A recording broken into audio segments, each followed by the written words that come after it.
Good morning class 9 students. Previously हमने जो topic पढ़ा था एंटी पॉवर्टी मेजर जो स्टार्ट हमने किया था कि how to reduce poverty in a country. देखो, कंट्री में जब पॉवर्टी आती है तो बहुत सारे ऐसे क्राइम्स होते हैं या हमारी इकनॉमी बहुत वीक हो जाती है। ठीक है, तो अब गवर्नमेंट ऑफ इंडिया ने कुछ स्ट्रेटजीज बनाए, कुछ प्लान्स बनाए जिससे पॉवर्टी को उन्होंने ख़त्म करना चाहा। ठीक है, तो एंटी पॉवर्टी मेजर्स उसी के रिगार्डिंग एक टॉपिक है कि व्हाट आर द मेजर्स या what are the steps which are taken by government to reduce the poverty in the country. अब उसमें देयर आर टू, जो मैंने पिछली बार बताया, देयर आर टू प्लैंक्स। एक तो प्रमोशन ऑफ इकोनॉमिक ग्रोथ था और दूसरा था टारगेटेड एंटी पॉवर्टी प्रोग्राम्स। तो अगर हम प्रमोशन ऑफ इकोनॉमिक ग्रोथ की बात करेंगे, उसमें मैंने बताया था कि इंडिया में अगर पॉवर्टी ख़त्म इंडिया में अगर हमें पॉवर्टी को ख़त्म करना है तो हमें क्या करना है, हमें इकोनॉमिक ग्रोथ करना है, हमें इंडस्ट्रीज़ को स्टार्ट करना है, हमें जो फाइनेंशियल हेल्प करना है लोगों को, हमें इंफ्रास्ट्रक्चर फैसिलिटीज़ देनी है, हमें रोड्स एंड ट्रांसपोर्ट जो है उसके लिए काम करना है। तो जिसको हम कहते हैं इंफ्रास्ट्रक्चर फैसिलिटीज़ ओवरऑल जो हमने देने हैं लोगों को, जिससे हमारी जो है इकोनॉमिक ग्रोथ हो सकती है।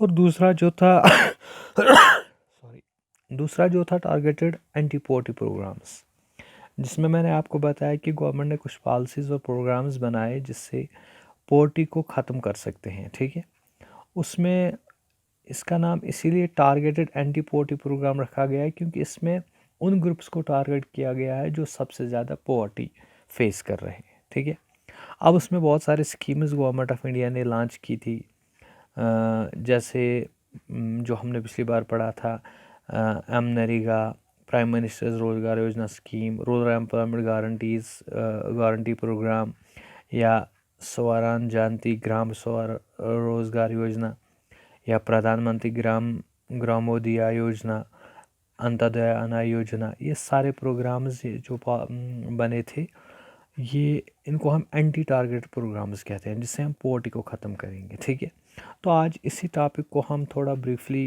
कुछ प्रोग्राम्स को पढ़ेंगे वन बाय वन, और उसमें देखेंगे कि इन प्रोग्राम्स का मेन एम क्या था, कब लॉन्च हुए हैं। ठीक है, तो पहले हम स्टार्ट करेंगे। फर्स्ट प्रोग्राम जो था वो था एम नरेगा। एम नरेगा का पूरा नाम है Mahatma Gandhi national rural employment guarantee act. ये 2005 में लॉन्च हुआ। तो इसका जो मेन एम था, ये एम नरेगा क्या था एक्चुअली, ये एम नरेगा एक ऐसी स्कीम है, एम जी नरेगा एक ऐसी स्कीम है जिससे हम लोगों को रोज़गार प्रोवाइड करते हैं, हम उनको अपॉर्चुनिटीज़ देते हैं कि भाई आप काम करो, हम आपको उसके बदले पैसे देंगे। गवर्नमेंट ऑफ इंडिया का यही मेन मकसद था, to provide 100 days of wage employment to every household. तो पहला मतलब जो जो एम नरेगा का जो एम था, to provide 100 days of wage, जिसको हम कहते हैं 100 दिन का रोज़गार लोगों को दिया जाता। तो ये ज़्यादातर जो रूरल एरिया के लोग होते हैं उनके लिए, जैसे कभी किसी जगह अगर डैम बनाना है, किसी जगह कंस्ट्रक्शन वर्क, किसी जगह पुल बनाना है, तो कोई भी कंस्ट्रक्शन वर्क जो होता है रूरल एरियाज़ में, उसमें लोगों को क्या किया जाता था, एवरी हाउस होल्ड जो भी होते थे उनको रोज़गार दिया जाता था, 100 डेज़ का रोज़गार दिया जाता था कि भाई आप काम करने के लिए आओ, आपको हम पैसे देंगे उसके बदले। ठीक है, तो इसमें क्या था, 1/3 of the proposed job have been reserved for women. तो जितने भी मतलब अगर हम बात करेंगे एम नरेगा की बात अगर हम करेंगे, तो इसमें जितने भी जॉब्स थे उसमें से 1/3 वुमेन्स के लिए रखा गया है, क्योंकि वुमेन्स जो है वो मोर प्रोन टू, जिसको हम वनरेबल ग्रुप कहते हैं। ठीक है, they are more prone to poverty. तो उनके लिए भी एक रिजर्वेशन रखी गई कि 1/3 ऑफ द प्रपोज्ड जॉब्स, जितने भी जॉब्स होते थे उनके लिए 1/3 रखा गया। ठीक है, उसके बाद the share of schedule caste, schedule tribe, women person days in the scheme are, अगर हम बात करेंगे शेड्यूल कास्ट के लिए 23% रखा गया, और शेड्यूल ट्राइब के लिए 17% रखा गया, और वुमेन पर्सन जो थे उनके लिए 53% रिजर्वेशन यानी कि जॉब में रखा गया है। दैट मीन्स कि जितने भी जॉब हैं उसमें 23%, 70% और 53% respectively schedule tribe, schedule caste and women persons को दिया गया स्कीम में, ठीक है। तो the average wage has been increased from 65 in 2006-7 to 132 in 2013-14। तो अगर हम बात करेंगे एवरेज वेजेस की, पहले 2005 और 2006 की, अगर हम 2006-2007 की अगर हम बात करेंगे, उसमें पहले जब ये स्कीम लॉन्च हुई थी हर किसी को 65 रुपीज़ एज ए वेजेस मिलता था, मतलब काम के बदले इसको 65 रुपीज़ मिलते थे वेजेस। लेकिन फिर इसको थोड़ा चेंज किया गया 2013-14 में, और अब इनको जो भी ये प्राइम मिनिस्टर रोज़गार योजना सॉरी मनरेगा में जो काम करते हैं उनको अब 130 रुपीज़ पर डे के हिसाब से मिलता है, ठीक है। तो ये था पहला स्कीम जो गवर्नमेंट ऑफ इंडिया ने लॉन्च किया था। इसका मकसद यही था तो reduce the poverty in the country, ठीक है। तो चूँकि पॉवर्टी का जो अगर हम कहेंगे मेन काज ये भी है कि जब अनएम्प्लॉयमेंट होगी, जब लोग कुछ कमाएंगे नहीं, तो अल्टीमेटली उससे पॉवर्टी आती है। तो ये पहला एक जिसको हम कहते हैं एक वे था जिससे हम पॉवर्टी को ख़त्म कर सकते हैं। दूसरी स्कीम की बात करेंगे। दूसरी स्कीम जो आई थी प्राइम मिनिस्टर रोज़गार योजना स्कीम, PMRY। तो प्राइम मिनिस्टर रोज़गार योजना स्कीम, अगर इसको हम अगर हम रोज़गार योजना की बात करेंगे तो ये भी अनएम्प्लॉयमेंट जो प्रॉब्लम चल रही है या चल रही थी उस वक्त, तो लोगों को रोज़गार एम्प्लॉयमेंट अपॉर्चुनिटीज़ दी गई ताकि वो कमाएं, उससे हमारी कंट्री में गरीबी ख़त्म हो सकती है, पॉवर्टी कम हो सकती है। तो ये जो प्राइम मिनिस्टर रोज़गार योजना स्कीम है ये लॉन्च हुई थी 1993 में, यानी कि स्टार्ट हुई थी 1993 में। इसका जो मेन मकसद था to create self employment opportunities for educated unemployment youth. तो इसमें किन को टारगेट किया गया? वो जो पढ़े लिखे लोग थे, जो बेकार थे, जो बैठे थे, उनके लिए सेल्फ एम्प्लॉयमेंट अपॉर्चुनिटीज़ क्रिएट की गई। That means they can start their own businesses with the support of government. Government उनको फाइनेंशियली सपोर्ट करता था, मशीनरी सब्सिडी पे दिए जाते थे या उनको लोन दिया जाता था, ठीक है। तो इन रूरल एंड स्मॉल टाउन्स ये स्कीम कहाँ पे लॉन्च हुई? ये ज़्यादातर फंक्शनल जो थी रूरल और स्मॉल टाउन्स में। They are helpful in setting up small business industry. जो अभी भी मैंने बताया कि इसका जो मेन मकसद था, जो पढ़े लिखे लोग थे, जो पढ़े लिखे यूथ थे, जो अनएम्प्लॉयड थे, उनके लिए गवर्नमेंट ऑफ इंडिया ने प्राइम मिनिस्टर रोज़गार योजना स्कीम 1992 में लॉन्च की थी। इसका मकसद यही था कि गवर्नमेंट इनको फाइनेंशियली सपोर्ट करता था और उनको मोटिवेट करता था to start up their own businesses. अपनी इंडस्ट्री स्टार्ट कर सकते हैं, स्मॉल बिजनेस यूनिट स्टार्ट कर सकते हैं, और उनको जो भी रिक्वायरमेंट्स होती थी गवर्नमेंट उनको सपोर्ट करता था, ठीक है। तो ये दूसरी स्कीम थी जिससे हम अपनी कंट्री में पॉवर्टी ख़त्म कर सकते हैं, ठीक है। तो उसके बाद अगर हम तीसरी स्कीम की बात करेंगे, तीसरी स्कीम जो थी rural employment generation programme, REGP। Rural employment generation programme launch हुआ है 1995 में। तो ये जो रूरल एम्प्लॉयमेंट जनरेशन प्रोग्राम, इसका टारगेट यही था कि रूरल एरिया में हमें एम्प्लॉयमेंट जनरेट करना है, ठीक है। जो भी वहाँ पे अनएम्प्लॉयमेंट चल रही है रूरल एरियाज़ में, बैकवर्ड एरियाज़ में या स्मॉल टाउन्स में, वहाँ पे हमने एम्प्लॉयमेंट जनरेट करनी है, ठीक है। तो इसका जो मेन मकसद था to create self employment opportunities in rural and small towns.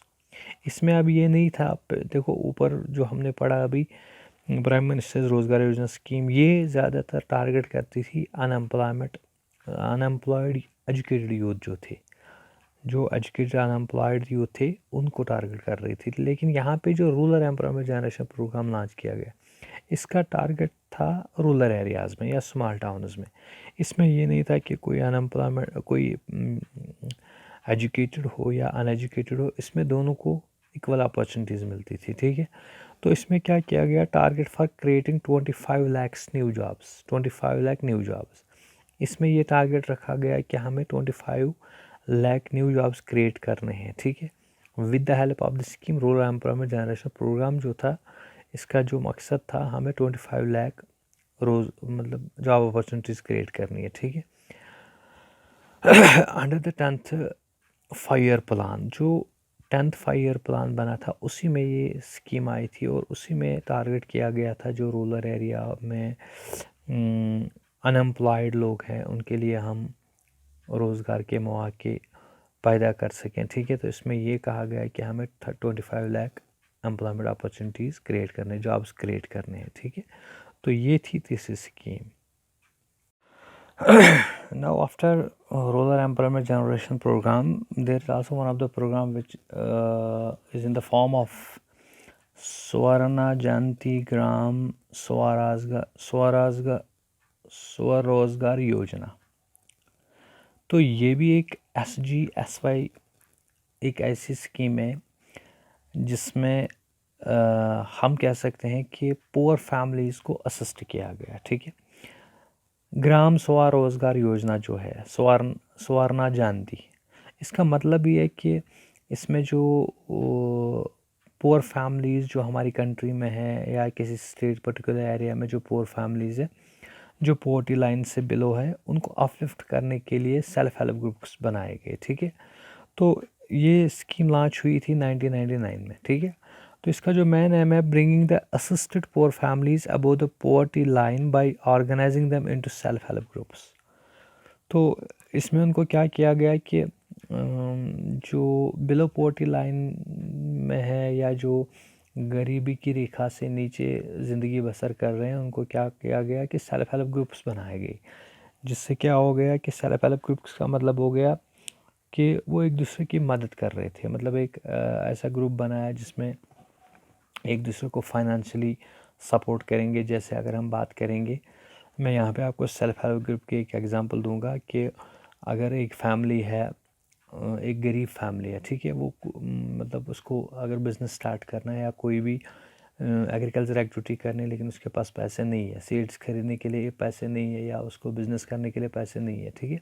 हाँ, गवर्नमेंट तो सपोर्ट कर रहा है, बट द प्रॉब्लम इज़ कि वो फिर उसको रिपे ऑफ करने के लिए उसके पास इतने मतलब रिसोर्सेज नहीं है, ठीक है। इंटरेस्ट पे करना ये बहुत ही मतलब उसके लिए एक लायबिलिटी बन जाती है। इसलिए क्या किया गया, सेल्फ हेल्प ग्रुप्स मतलब हो गया जो गरीबी की रेखा से नीचे ज़िंदगी बसर कर रहे हैं, उनको ग्रुप्स में डिवाइड किया गया है। जैसे 10-10 फैमिलियाँ, 20-20 फैमिलियाँ, वो एक दूसरे को हेल्प करते थे और अपना बिजनेस सेटअप करते थे, ठीक है, जिससे वो एक दूसरे की मदद कर सकते हैं, ठीक है। ये भी एक स्कीम है जो गवर्नमेंट ऑफ इंडिया ने स्टार्ट की थी ताकि जो गरीब लोग हैं वो जो बिलो पॉवर्टी लाइन में रहते हैं वो थोड़ा बहुत अपलिफ्ट हो जाए, ठीक है। उसके बाद लास्ट एक स्कीम आई थी प्रधानमंत्री ग्रामोदय योजना। ग्रामोदय योजना मतलब हो गया जो विलेज पीपल है, ठीक है।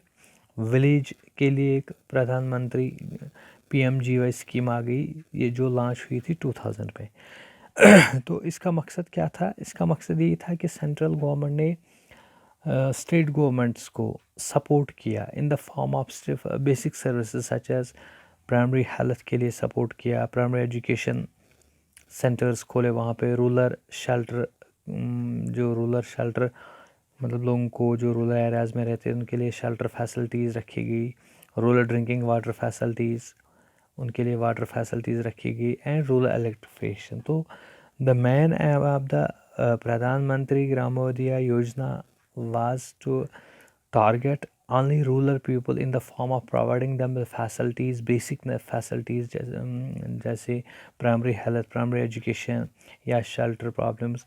तो इससे क्या हो गया कि जो लोग थे उनको थोड़ा सपोर्ट मिल गया। वो जो उनका जो स्टैंडर्ड ऑफ लिविंग बहुत ही लो स्टैंडर्ड ऑफ लिविंग था, उनको थोड़ा, जैसे गवर्नमेंट ने शेल्टर, जैसे आज भी अगर हम बात करेंगे, अगर आप लोगों ने सुना भी होगा कि यहाँ पे अगर मकान बनाना होता तो ब्लॉक लेवल पे इसको सपोर्ट किया जाता है, उसको कुछ पैसे गवर्नमेंट देता है, फिर वो अपना मकान बना सकता है, ठीक है। तो यही होता है कि जब गवर्नमेंट ऑफ इंडिया ने पॉवर्टी को ख़त्म करने के लिए कुछ स्कीम्स, जो हमने भी 5 स्कीम्स यहाँ पे डिफ़ाइन की है ताकि ये जो गरीबी है ख़त्म हो जाए, ठीक है। तो लास्ट स्कीम में यही कहा गया कि प्रधानमंत्री ग्रामोदय योजना मतलब हो गया विलेज पीपल, जो विलेज या रूरल एरियाज़ में लोग रहते हैं उनके लिए सेंट्रल गवर्नमेंट ने बहुत सारी स्कीम्स लॉन्च की, जैसे उनके लिए शेल्टर फैसिलिटीज़ दी गई, या जैसे ड्रिंकिंग फैसिलिटीज़, या प्राइमरी एजुकेशन, प्राइमरी हेल्थ को नेसेसरी बनाया गया, ताकि जो गरीबी है, जो बेसिक नेसेसिटीज़ है एक इंसान के लिए, वो फुलफ़िल हो जाए। ठीक है। होप आज का टॉपिक जो आज हमने 5 स्कीम्स पढ़ी है, तो मुझे लगता है कि आपको ये समझ आए होंगे। तो अगर क्वेश्चन एग्ज़ाम में कोई भी स्कीम आपको से पूछी जाएगी तो आप अकॉर्डिंगली आप आंसर लिखेंगे। ठीक है। तो अगर आपको अभी भी कोई कन्फ्यूजन है किसी स्कीम में, तो आप मुझे डायरेक्टली मैसेज कर सकते हैं या कॉल कर सकते हैं। Thank you.